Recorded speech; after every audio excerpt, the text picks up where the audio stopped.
Ay mga paps, gandang araw sa inyong lahat. Isang mabilisang gala lang tong gagawin natin. So naisipan namin ng friend ko na pumunta sa Amianan Resort.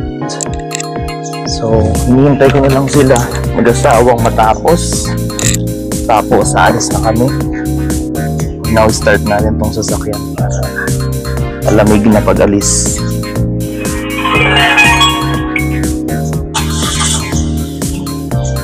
Yan. So galing dito sa amin papuntang Amianan ay around 1.5 hours. Kaya kailangan duman muna kami dun sa Marikina, tapos sa Antipolo, Sumulong Highway. Doon ang laging ina-advise silang dumaan. Nandito na nga yung mga pasaway kong kaibigan. Ayan, ang mag-asawa. May hahanap pa din siya. May hahanap pa din siya. Paalis na. Hindi, aalis na tayo. Hindi, aalis na tayo. Ay mga paps, nasa Sumulong Highway na kami papuntang Upper Antipolo, going to Amianan. So kung pupunta kayo ng weekends, especially pag rush hour, expect nyo na yung ganito. Sobrang traffic. So nandito na kami sa tapat ng SM Antipolo, guys. Yan, pwede yung gawing landmark papunta ng Amianan Eco Hug Resort. Ayan mga paps, malapit na tayong makarating doon sa ating destination. Though, mula dito sa arko na to, paglagpas ng Boso-Boso, makikita nyo yung arko na yan. Ang padiretso niyan ay Tanay. Marilaki Highway din to. Pero this time, kakaliwa tayo dito sa arko. Tapos, dire-diretso na yan papunta doon sa Amianan. Ang maganda lang dito mga paps kasi makikita nyo sa Waze or sa Google Map yung Amianan Mountain Hug Eco Camping Site. So, wazeable sila.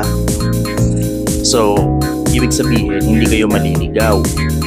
Ayan. So, susundan nyo lang talaga yung Waze or yung Google Map. May mga ilang kalsada dito na kailangan nyong matandaan as much as possible. So dito sa una may ayan parang tinidor, pero kakaliwa kayo dito sa may tulay. May dadaan na kayo dito tulay. Yan ang way papunta doon sa Amianan. Yung nasa left side niyan, makikita nyo ay para siyang memorial place. Yan, parang Loyola. Napakalaki din. Makikita nyo yan sa left side, hindi lang napunan ng video. Yan. So dito nga makikita natin, ginagip na ito another. Dito kayo kakanan kasi yung pag diretso yun, entrance yun nung cemetery. Pero yan yung cemetery hindi nakakatakot, guys, kasi para siyang Loyola na malinis, puro damo lang, alam nyo yun, underground lahat. So nandito na tayo sa may Purok 2. Ayan, ng Santo Niño, Barangay Santo Niño. Yun nga, ginabi na nga tayo, guys. Mga paps, ginabi na tayo. Pero okay lang yan kasi maayos naman yung kalsada, saka marami pa rin tayong nadadaanan na community. Dito pagka naman dito sa area na to, nasa left side yung police station, PNP police station. Ito na yung area kung saan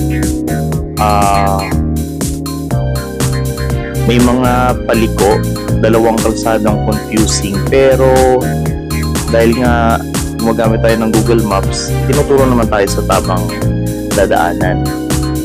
Yan. So ang kalsada dito medyo may konting uneven pavements, pero hindi naman sobra. Kayang-kaya naman yan kahit ang pinakamaliliit na sasakyan, kahit mga motor. Ito yung nakakatuwa, guys. Nandito na kami, almost nandun na kami sa Amianan. Kalsada na siya, I mean ano na siya, sementado na. Kasi nung huling punta ko dito last year, malubak dito, mabato, maputik. Pero ngayon, tignan nyo guys, oh, ang ganda-ganda na ng kalsada nila. Siguro mas ma-appreciate natin kung umaga to, tapos yung paligid na yan ay mapuno. Ayan, naka-high beam na tayo para makita natin yung dulo ng ating tinatahak. At ito na nga yung huling kaliwa. Yan, signage na yan ng Amianan. Tinuturo tayo papunta sa entrance nila. So ito na yung entrance nila guys. Makikita nyo yan, signage na yan. Doon tayo aakyat sa pinanggalingan ng motor. Dito, hindi pa sementado. So private property kasi yan. So baka meron silang hindi ko alam kung may issue ng right of way, pero ang sabi ng may-ari, sooner or later daw ay masesemento na rin tong kalsada na to. Ayan. So medyo rough road lang pagpaakyat, ingat-ingat. Itong mga oras na to, umambon na eh. Nag-uumpisa ng umulan. Timing na timing kung kailan parating na kami. Saka biglang bumubuhos yung ambon. Pero kung mas kami ng bahay, well, sa bagay, makulimlim kami nang umalis. Makulimlim yung ulap nang umalis. Pero hindi naman to mahirap hanapin. At saka, by the way, kung sakaling maligaw man kayo, pwede niyong tawagan yung FB page nila, kontakin sila. Merong susundo sa inyo kung saan man kayo napunta. Kahit na anong oras na inaasikaso nila, basta nabasa nila yung message ninyo sa Facebook. So ito na nga, almost there. So makikita natin may sasakay na nauna dito. Bali parang partner yan, mag-asawa na nauna na. Diba? Ito ay Toyota Race. At nandun sa kanan ang entrance mismo ng Amianan Resort. Ayan guys. Let's check. Tingnan natin kung anong sitwasyon sa loob. So ayun nga guys, hindi ko alam kung naririnig ninyo, pero medyo lumakas yung ulan. Good thing lang ang maganda dito sa Amianan kasi meron silang spot dito sa second floor nila na ano to eh, parang gagawin pa lang nilang rooms, pero for the meantime na hindi pa siya completely ayos, provision muna siya for tent, katulad nung ginawa nung mga friends ko. Ayan.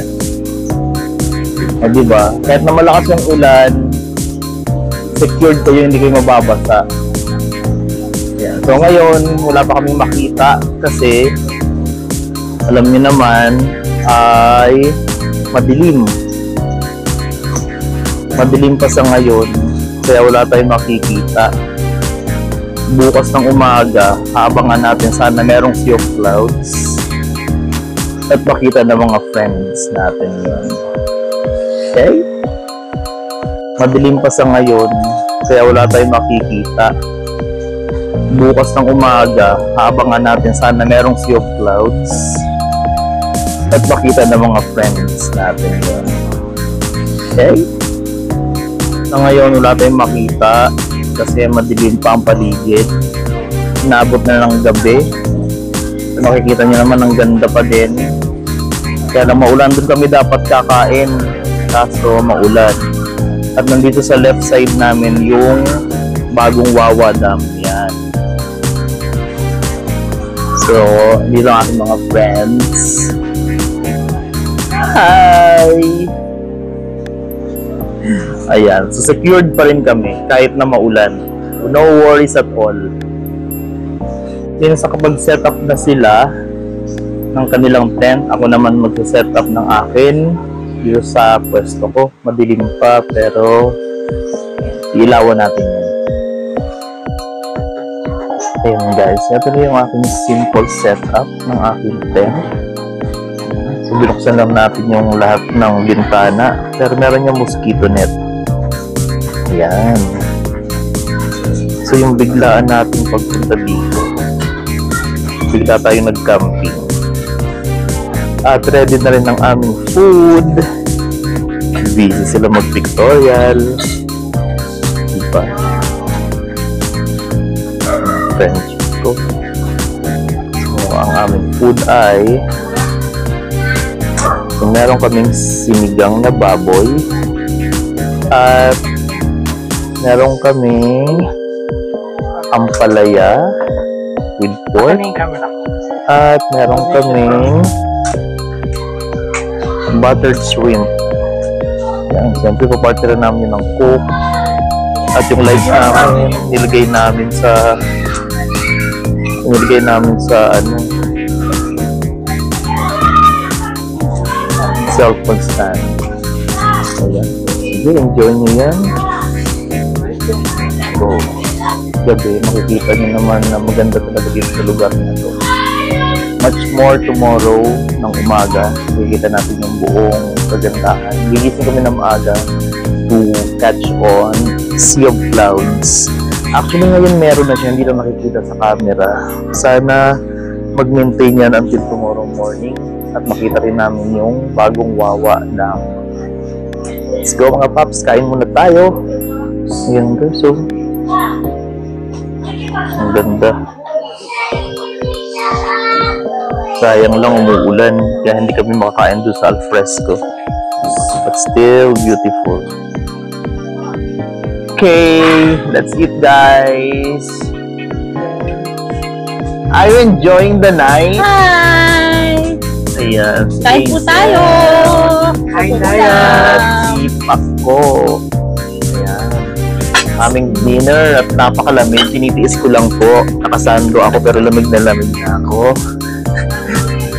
Kain tayo. Sarap. Eat! Ciao, ciao! Diba? Winner ng mga ulam namin.